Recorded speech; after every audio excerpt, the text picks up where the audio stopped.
Hello student, myself Rajneesh and today discuss about the calendar. तो आज हम लोग कैलेंडर में देखेंगे कि कैसे हम लोग ना किसी भी पर्टिकुलर डेट को ना कि कौन सा मंथ है, कौन सा ईयर है और कौन सा आज ना कौन सा मतलब आज जो है संडे है या मंडे है, ये हम लोग फाइंड आउट करेंगे।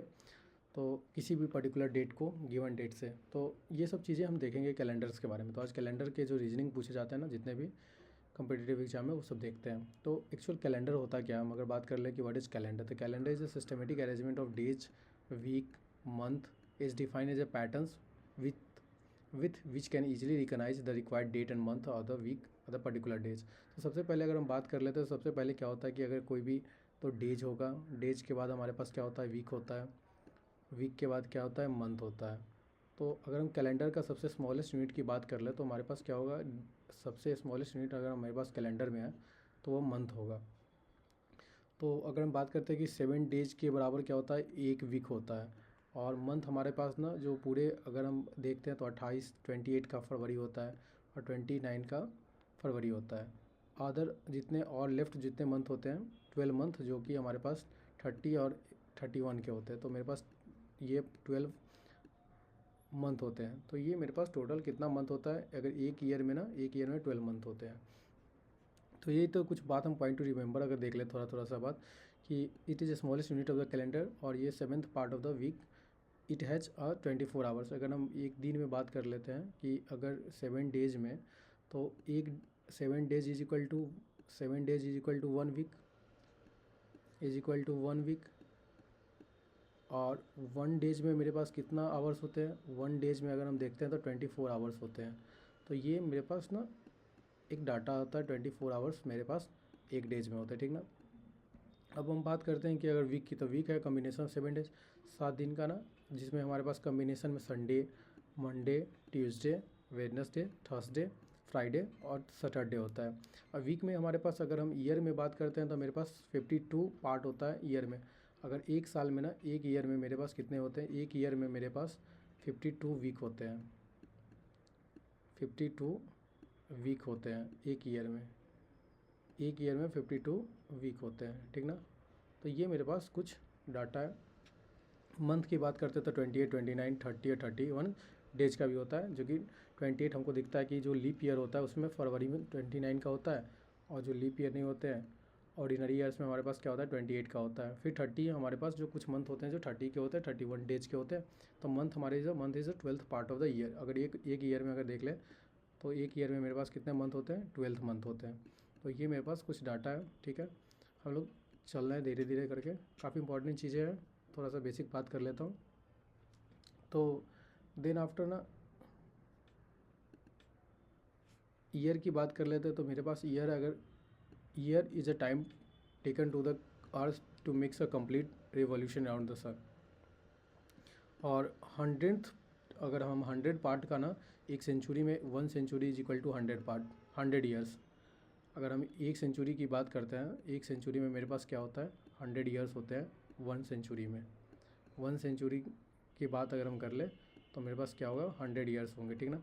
तो अर्थ की बात अगर करते हैं, तो अगर मेरे पास ये सन है, तो सन के ना एक्सिस के क्रॉस क्या, एक्सिस में ना अर्थ रोटेट करता है, सन अपने पोजीशन पे कांस्टेंट होता है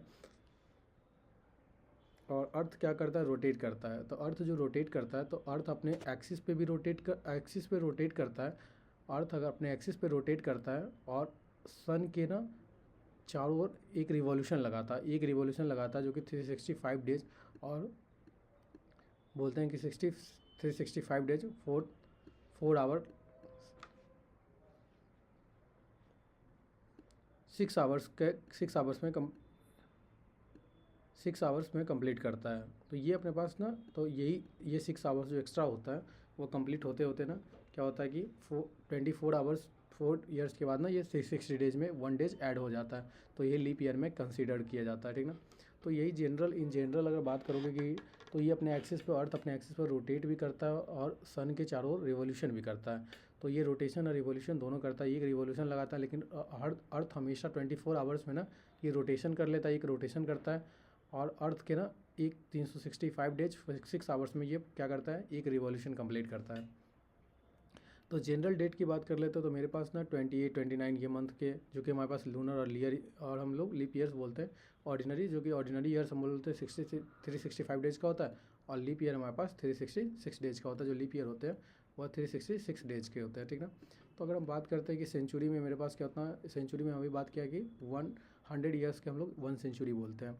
और ऑर्डिनरी ईयर्स में हमारे पास क्या होता है 365 डेज होते हैं, जिसमें हमारे पास ना 52 वीक्स होते हैं, 1 ऑड डेज होते हैं। और जिसको अगर हम डिविजिबल करेंगे 4 से, दैट इज़, और ऑर्डिनरी ईयर्स हमारे पास डिविजिबल 4 से नहीं होता है, क्योंकि अगर इसको डिविजिबल करोगे 4 से तो ये डिविजिबल नहीं होगा, 365 हो जाएगा, तो ये अपने पास डिविजिबल नहीं होता है। और हमारे पास लीप ईयर को डिवाइड करोगे 366 को 4 से डिवाइड करोगे तो ये डिवाइड हो जाएगा। तो अपने पास इसमें 52 वीक्स होते हैं, 2 डेज एक्स्ट्रा होता है, जो कि फरवरी में एक डेज जो होता है वो ऐड एक्स्ट्रा हो जाता है, जो कि 29 का फरवरी होता है। तो लीप ईयर में हमारे पास उसकी वजह से क्या होता है कि एक डेज और एक्स्ट्रा ऐड होता है। तो ऑड डेज मेरे पास कितना हो गया, 2 डेज ऑड डेज हो गया, और ये मेरे पास 52 वीक्स हो गए। तो ये लीप ईयर के थे। अब हम बात करते हैं कि कैसे काउंटिंग करते हैं। अगर मेरे पास ना कुछ ये ना कंसेप्ट हो गया कि कैसे डेज क्या होता है, वीक कितने होते हैं, मंथ क्या है, ईयर, डेट और सेंचुरी, ऑर्डिनरी ईयर्स और लीप ईयर, इतना कंसेप्ट है। देन आफ्टर हम लोग बात करते हैं कि काउंटिंग ऑड डेज। अगर हम ऑड डेज की बात करते हैं कि अगर हम ऑड डेज काउंटिंग करना चालू करते हैं कि मेरे पास ना 1000 ईयर्स दे रखा है कि इसमें कितने ऑड डेज हो गए, 1000 ईयर्स में अगर मेरे पास है 1000 ईयर्स में कितने ऑड डेज हो गए, ठीक है। तो 1000 ईयर्स में हमारे पास कितने ऑड डेज है, तो हमारे पास ना क्या है कि अगर हम देखते हैं ना कि मेरे पास क्या है कि अगर हम इसको डिवाइड कर लें तो मेरे पास ना सबसे पहली बात कि 800 से अगर इसको डिवाइड करोगे तो 400 में ना जीरो ऑड डेज होते हैं, 0 ऑड डेज होते हैं 400 ईयर्स, ये अपने पास 800 ईयर्स। तो 208 इसको ना सबसे सब्ट्रैक्ट करते हैं सबसे नियरेस्ट सेंचुरी ईयर से, तो अपने पास 800 जो होता है वो नियरेस्ट सेंचुरी ईयर्स हो गया इसका। 800 उससे डिवाइड कर लेंगे तो मेरे पास क्या आ जाएगा ना 200। तो 200 में अगर हम देखते हैं तो 100 ईयर्स में ना 5 ऑड डेज होते हैं। 100 ईयर्स में मेरे पास ये याद कर लेना कि 100 ईयर्स में ना 5 डेज होते हैं, तो 200 ईयर्स में कितने डेज हो जाएंगे, 10 डेज हो जाएंगे। तो ये मेरे पास सॉल्यूशन होता है काउंटिंग ऑड डेज। पहला इस टाइप का क्वेश्चन पूछता है। दूसरा, कोई रेफरेंस डेट दिया रहता है और उस डेट से ना हमारे पास क्या आता है ना, हम कुछ टिप्स पे भी बात करेंगे। तो मेरे पास क्या है, रेफरेंस डेट रहता है। तो जैसे कि मंडे दे दिया, आज अगर मंडे है, if today is Monday, what will be the days 120 days after today.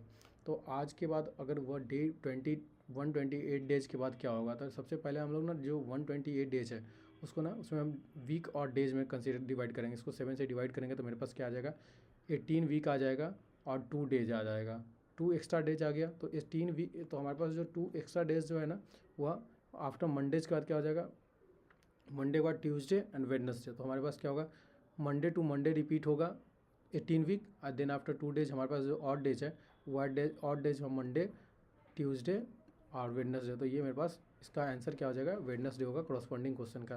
तो इस तरीके से हम लोग और रेफरेंस डेट से निकालते हैं। फिर थर्ड हमारा होता है कि कोई रेफरेंस डेट नहीं होता है। मेरे पास ना क्या है कि अगर हम देख लें कि 26 जनवरी 1950 को कौन सा दिन है, तो इस टाइप के ना कि कोई डेट दिया नहीं होता है। तो हम अगर विदाउट डेट रेफरेंस से हमारे पास अगर फाइंड आउट करने को बोला कि कौन सा डे पड़ेगा इस दिन, तो कौन सा डे होगा ना, तो 26 जनवरी 1950 को।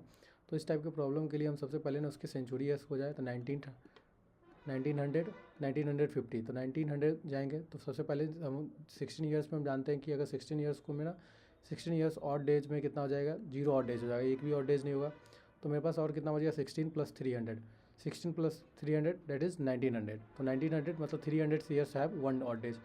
तो 19 ईयर्स में क्या है कि एक ऑड डेज मिल गया, 1 ऑड डेज मिल गया। अब इसके बाद ना 1950 मतलब 1950, तो 1950 में मेरे पास क्या है 49 ईयर्स, क्योंकि जनवरी वाला हम बाद में कंसीडर करेंगे। तो 49 ईयर्स में हम कंसीडर करेंगे कितने लीप ईयर्स है। तो लीप ईयर्स अगर हम डिवाइड कर ले 49 को 12 से, तो मेरे पास 49 को 4 से डिवाइड कर लेंगे तो मेरे पास 12 आ जाएगा। तो 12 लीप ईयर्स होंगे, बाकी 37 ना मेरे पास क्या हो जाएगा, ऑर्डिनरी ईयर्स। 37 मेरे पास ऑर्डिनरी ईयर्स आ जाएंगे, नॉर्मल ईयर्स। तो लीप ईयर्स में कितने, लीप ईयर्स में 2 डेज एक्स्ट्रा होते हैं। तो मेरे पास क्या हो जाएगा 24 डेज हो गया ये, और ये मेरे पास क्या हो जाएगा 37, क्योंकि मेरे पास जो लीप नॉर्मल ईयर में ना एक ही डेज होता है वो ऑड डेज होता है। दोनों को सम करते हैं तो ये मेरे पास 61 आ जाएगा। 61 को डिवाइड कर लेंगे 7 से, तो मेरे पास कितना आ जाएगा, मेरे पास कितना आ जाएगा 56 और 4 56, 5 ऑड डेज आ जाएंगे। तो और कितना आ जाएगा 19। अब हमारे पास 1949 तक पे आ जाएगा। 1949 तक ना मेरे पास क्या आ गया, 1949 तक मेरे पास क्या आ गया 5 डेज ये, और 1 डेज ये 6 एक्स्ट्रा डेज, 6 और डेज आ गया, ठीक है ना। तो मेरे पास अब क्या है, जनवरी, इन जनवरी, फर्स्ट मंथ ऑफ जनवरी 1950। तो फर्स्ट मंथ ऑफ जनवरी 1950, तो 1950 26 का 26 जनवरी, 26 जनवरी, तो 26 को डिवाइड कर लो, 26 को डिवाइड करो 7 से, तो ये तुम्हारे पास 27 को, तो इसको मेरे पास कितना आ जाएगा, 5 और डेज आ जाएगा, 5 और आ गया, तो 5 + 1 6, ये 5 आ जाता, 5 और डेज आ जाते इसमें 49 ईयर्स वाले में, और इससे आ जाते 1 डेज, तो 6 डेज, और ये 11 डेज, तो टोटल और डेज हमारे पास 11 आ जाता। 11 को अगर हम डिवाइड करते हैं 7 से, तो मेरे पास 4 और डेज आ जाता। तो हमारे पास ना 4 और डेज का मतलब कि Sunday, Monday, Tuesday, Wednesday, Thursday, तो मेरे पास जो वीक उसमें ना थर्सडे होता, तो इसका ना उस दिन थर्सडे रहा होगा। तो इस तरीके से विदाउट रेफरेंस डेट से भी हम लोग क्या कर सकते हैं, कोई भी डे फाइंड आउट कर सकते हैं। तो हम टिप्स की बात कर लेना, तो मेरे पास कुछ टिप्स होता है कैलेंडर्स के अंदर, जो हम कैलेंडर के अंदर कुछ टिप्स को देखते हैं।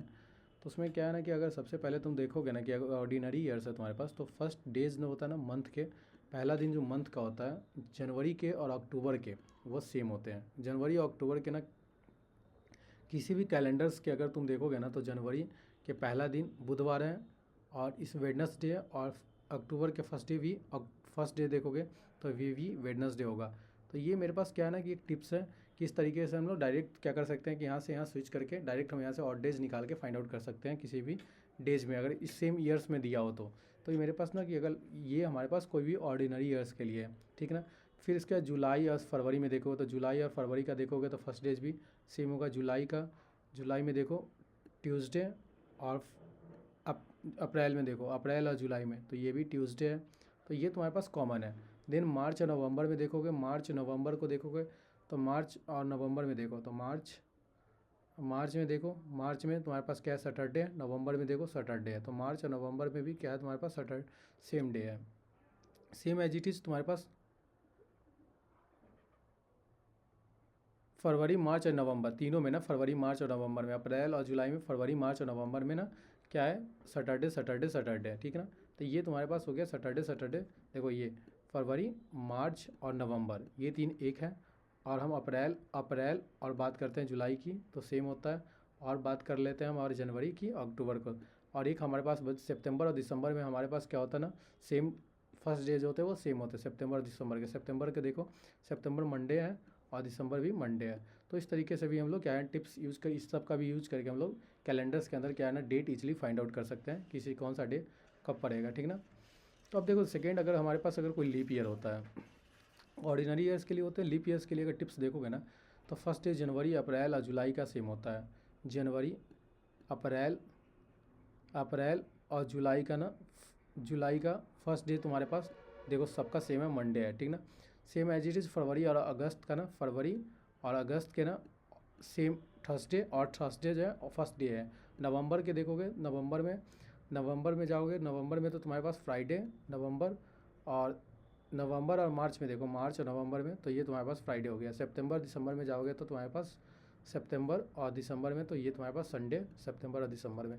तो इस तरीके से ना हम, और क्या है ना कि अगर हम इस डेट को याद कर ले कि कौन सा लीप ईयर में ना, लीप ईयर्स में कौन से डे पहले जो है फर्स्ट डे जो है वह सेम है, तो इस तरीके से हम क्या कर सकते हैं, डायरेक्ट स्विच करके भी हम फाइंड आउट कर सकते हैं कि अगर मंडे है तो अक्टूबर में भी मंडे होगा, तो देन हम लोग ईजी टू कैलकुलेट कर सकते हैं कि अगर उसी मंथ में, अगर अक्टूबर में हमें पूछ दी कि अगर दे दिया कि 24 ईयर्स वाले में ना लीप ईयर्स कोई, ये 24 ईयर्स जो है सर लीप ईयर है, ये हम ईजी टू पता चल जाएगा। इसमें अगर हमसे पूछ लिया कि जनवरी में ना मंडे है, तो फर्स्ट अक्टूबर को क्या होगा, तो हम ना ईजी टू क्या कर सकते हैं, अगर फर्स्ट अक्टूबर को क्या होगा, तो मेरे पास अगर जनवरी में ना फर्स्ट जनवरी को, तो मेरे पास फर्स्ट जुलाई को क्या होता, मंडे ही होगा। तो इस तरीके से हम लोग क्या कर सकते हैं, कैलकुलेट कर सकते हैं। तो ये मेरे लिए ना शॉर्ट ट्रिक है, टिप्स है कुछ। थर्ड टिप्स है मेरे पास कि अगर मेरे पास ना first day of the century years में ना, सेंचुरी ईयर की बात करो जैसे कि 2000 सेंचुरी ईयर्स, तो फर्स्ट डे अगर देखोगे तो इसमें फर्स्ट डे सेंचुरी ईयर्स में ना कभी भी फर्स्ट डे अगर सेंचुरी ईयर, तो मंडे, वेडनेसडे, थर्सडे, फ्राइडे, ये अपने पास होता है। इधर मंडे हो सकता है, वेडनेस हो सकता है, लेकिन क्या है लास्ट डे हमारे पास क्या होता है, ट्यूसडे, थर्सडे और सैटरडे हो सकता है। तो लास्ट डे अगर इसमें देखो तो इसमें क्या है ना कि ये मंडे, वेडनेसडे, फ्राइडे और सैटरडे, तो अपने पास क्या है इस 2000 लीप ईयर्स में ना क्या है, सैटरडे है। अगर ऑप्शन में अगर तुमको एलिमिनेट करने के लिए अगर मंडे, ट्यूसडे और वेडनेसडे कोई 4 ऑप्शन दे दिया, उसमें से बोल दिया ना कि लीप ईयर्स, इस लीप ईयर्स में ना ये कोई सेंचुरी ईयर्स है, उसमें बोल दिया कि तुम ये डेट को कौन सा day, first day of the month कौन सा डे पड़ेगा। तो ये ना, ये देख के ना इजी टू फाइंड आउट कर सकते हो। अगर ये याद कर लोगे कि मंडे, वेडनेसडे, फर्स्ट फ्राइडे और सैटरडे को सिर्फ सेंचुरी ईयर्स में क्या है कि ना आते हैं, बाकी ना ट्यूसडे और थर्सडे और सैटरडे क्या होता है, इन डे पे आता है। तो ये देखो थर्सडे, लास्ट डे क्या है इसका, संडे है। तो ये अपने पास ना इजी टू हम लोग इसका भी यूज करके, थर्सडे और संडे होगा, ये संडे होगा, ठीक है। तो ये मेरे पास ना लीप ईयर्स के लिए, ये सेंचुरी ईयर्स के लिए हो गया टिप्स। अगर हम बात करते हैं कि टिप्स नंबर 4 की, अगर मेरे पास ना कैलेंडर रिपीट कर रहा है तो हम ऑड डेज फाइंड आउट करके भी हम लोग सॉल्व कर सकते हैं कि सेम कैलेंडर अगर रिपीट कर रहा है तो sum of odd days between the years और मंथ के बीच में हम लोग यूज़ करके शुड बी इक्वल टू 0 करके फाइंड आउट कर सकते हैं। तो ये मेरे पास कुछ ट्रिक्स होते हैं और कुछ ट्रिप्स करता है। सेम कैलेंडर का लीप ईयर 28 ईयर्स बाद रिपीट करता है, और कैलेंडर ऑर्डिनरी ईयर्स का रिपीट देखोगे तो आफ्टर 6 या 11 ईयर्स के बाद ना वो क्या करता है, सेम ईयर्स रिपीट करता है। तो इस तरीके के अगर कोई रीजनिंग का प्रॉब्लम है ना कैलेंडर, तो हम लोग एलिमिनेट कर सकते हैं उसके ऑप्शन को देख के। और कुछ चीज़ रिमेंबर कर लो कि 400 ईयर्स में ना ऑड डेज 0 होते हैं, 300 में 1 डेज होते हैं, 200 में 3 डेज, और 100 ईयर्स में 5 ऑड डेज होते हैं। तो ये याद रख सकते हो, क्योंकि देखो 400 में जैसे जैसे डिक्रीजिंग जाओगे ना 400 में, तो ये 0 हो गया। 300 में, इसको याद करने के लिए 300 में 1, 200 में 3, और ये 100 में 5। तो ये सेंचुरी ईयर्स के लिए याद कर सकते हो। तो ये तुम्हारे पास क्या है ना 135 करके चलता है, 0135। तो ये, तो ओवरऑल इतना ही कंसेप्ट अगर याद रहेगा ना तो सारे कैलेंडर्स के सारे प्रॉब्लम सॉल्व हो जाएंगे, ठीक ना। तो हम लोग कुछ प्रॉब्लम को देखेंगे नेक्स्ट लेक्चर में। कंसेप्ट को यहीं पे बाइंड अप करते हैं। कंसेप्ट इतना ही है, इससे ज़्यादा कंसेप्ट कहीं भी नहीं मिलेगा, ठीक है। तो प्लीज़ लाइक दिस वीडियोज़ और subscribe the channel. Thanks for watching. Thank you.